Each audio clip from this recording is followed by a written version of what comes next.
محمد إجراق والهدف، هدف التعادل. عاطف جنيات يتقدم والله مش كما تألق الكنكوني، مقصيد والهدف، هدف رائع لفريق العربي. مهند والهدف،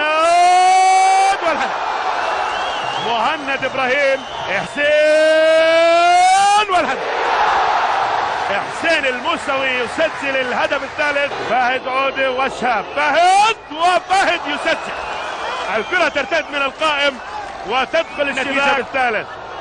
خالد والهدف، لا ترتد الكرة من القائم. حيان ومحمد ومصعب وحيان والهدف، حيان يسجل الهدف.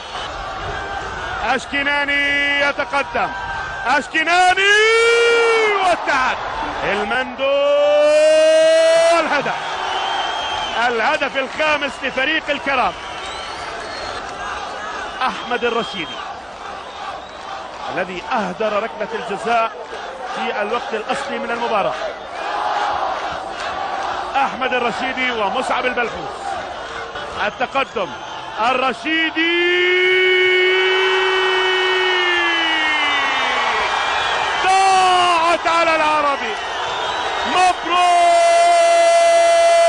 للكرامة، الكرامة إلى قبل نهائي كأس الاتحاد الآسيوي، والعربي يضيع الركلة السادسة والأخيرة، والركلة ترتد من العارضة، وبذلك يتفوق الكرامة بفارق ركلات الجزاء، ركلات الترجيح من نقطة الجزاء ب5 أهداف مقابل 4.